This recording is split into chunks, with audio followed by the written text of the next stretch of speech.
Hello, English 112. This is Dr. Carl Robinson, C-Rob to my friends, coming to you from my parents' backyard in Madison County. That's Route 15 behind me. You can see the cars. The camera's in the back of my dad's 2007 pickup truck, and I brought a watermelon that didn't grow to show you I'm trying to use my English skills to continue my dad's garden. But I wanted to shoot about a 10-minute video, bio of me, talk about the structure of the class and maybe some of our readings. Bio of me, I was teaching in Odessa, Texas, and my dad passed away, so I came home to take care of my mom. You never know if she has dementia, so you never know if she'll come running by to like yell at me. But it's harder than you think, but I'm trying to be a good son. But I've been home 3 years now. As for my bio, I went to Woodbury Forest School, which is across the road. Coat and tie every day. It was a boarding school. Undergrad, I went to Randolph-Macon College in Ashland. Had a lot of fun, wonderful friends, wonderful parties. I recommend Randolph-Macon.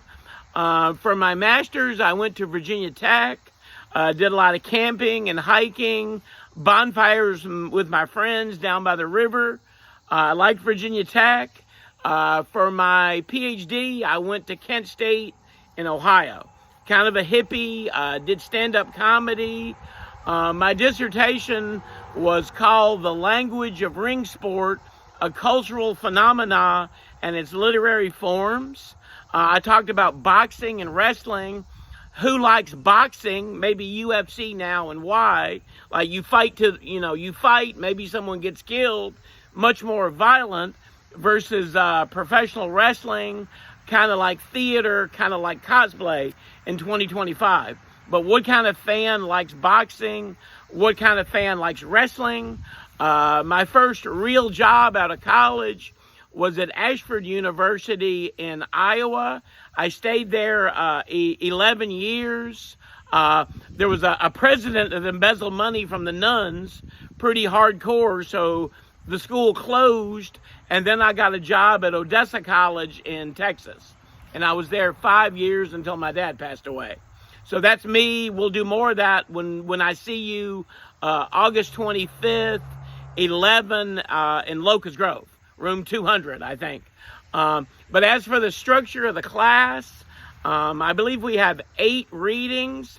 They're kind of all American. Sometimes I'm obliged to pick things I know better because I'm taking care of my mom. I feel more comfortable teaching the all-American ones. But there are 4 modules. We'll spend 6 days on each module.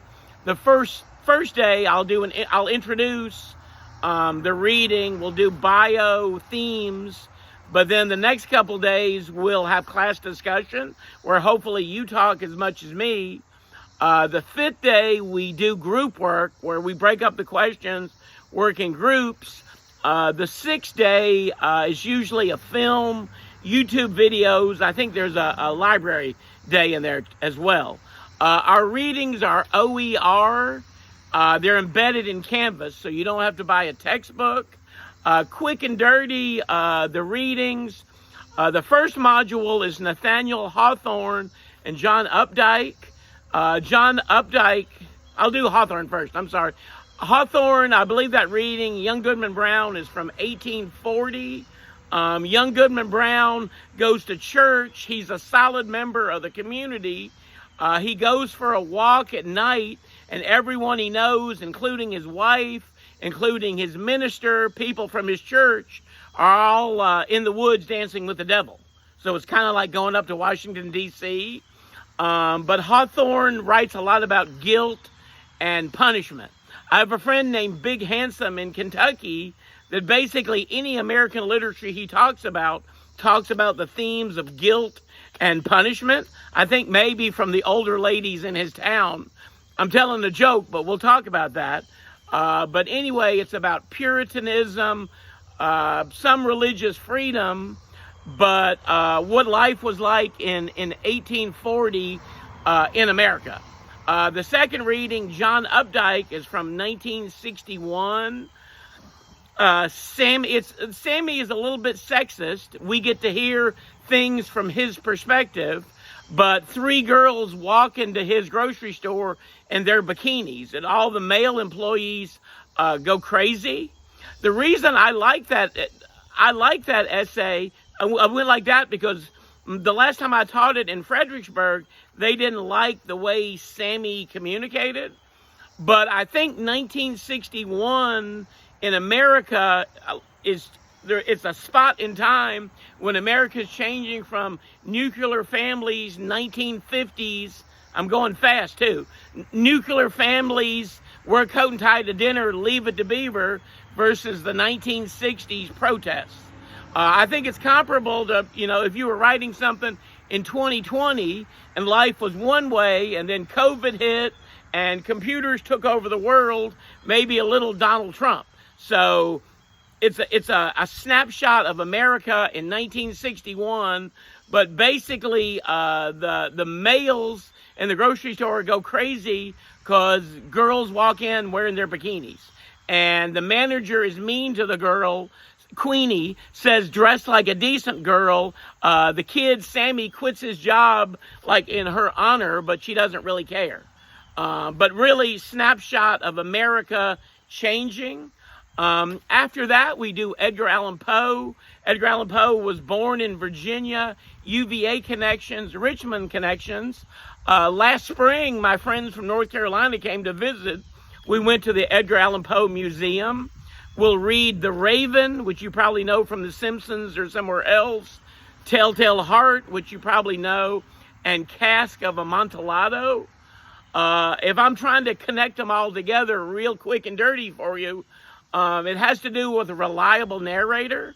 I think sometimes in school, we want the narrator to just tell us the truth so we can take notes, write our paper, get an A, live in Unionville and have 2.5 children. That's a joke. But Edgar Allan Poe's narrators are crazy. Some of them are murderers or whatever. So ultimately, what do we do as a student in 2025 or 1825 when we can't believe the narrator? And it begs the question, is it harder for you, or do you, because you have to do more work understanding the plot of the story because the narrator's crazy, or is it more fun? Are you more involved? Do you enjoy the reading? And I think through the years, students have enjoyed the reading. Poe is the father of goth fiction, father of detective fiction. Most of you like Poe. Then we go to Ernest Hemingway, Hills Like White Elephants. It's a couple having an argument in a bar in Spain. I don't want to spoil the plot, but it seems like the woman is pregnant and they're arguing about her having an abortion. If that isn't the plot, we'll talk about it. But the man wants to have fun, hedonistic, let's go drink, let's go explore, let's go travel. And the woman kind of wants to have the baby. So it sets up, it was written in 1930, but it kind of sets up 1925 versus 2025 America. What have we learned about men and women? What have we learned about abortion? And maybe we haven't learned much. For most of my life, I thought we'd figured it out, but maybe we haven't. But anyway, there's something called a Hemingway code hero too. Maybe what you think traditional American macho, men don't cry, men hunt and fish, men go to war, men have a lot of lovers, whatever. There's a Hemingway code hero. So it sets up male versus female. William Faulkner is a contemporary and friend of Hemingway. Rose for Emily, I don't want to spoil the plot for you, but she's a crazy old spinster lady. And it's a little bit about the old South. South lost the Civil War, but in 1925, they're still clinging to those values. If I do spoil it for you, she has a boyfriend for a while, and he's going to leave her, so she kills him and keeps him in the house for 40 years in the bed. and the town kind of tiptoes around her. But it's about, you could say it's about feminism. You could say it's about racism, which we'll talk about, how we read a 1925 racist text, how we deal with that in 2025. He has kind of a stream of consciousness writing style, too. So it's hard to figure out who's the narrator. Again, we like it linear, A to B to C, and it's kind of all over the map the way real people talk. But Rose for Emily, kind of Southern Gothic, a little bit twisted. The last reading is Walker Percy. Some of you that had me in 111 are familiar with Percy, but we're doing a term paper this time. So you'll do 3 annotations before you write the paper, and then there'll be annotations, citations in the paper itself. So you have to do more work. Partly, Walker Percy is my favorite writer. I like him more every time I teach Walker Percy. But partly, again, I got to take care of my mom. But Walker Percy gives 35, 40 examples. I think maybe trying to connect to more people, to connect to the jocks, connect to the goths, connect to as many people as possible. But I think he wants you to live your life, have fun. His last example, you're on the beach with your family, you find a seashell. It's really cool. You're an explorer. You show it to your mom. You put it on the mantle. But then spring break is over. You go back to class. The professor comes in biology class, puts that sea creature on your table, and you have to dissect it. And you don't want to do it. Your teacher is the man, the system, part of the establishment. You don't want any part of it. And maybe he's wondering who the villain in America is. Is it capitalism? Is it our consumer culture? But it kind of connects to social media in our world.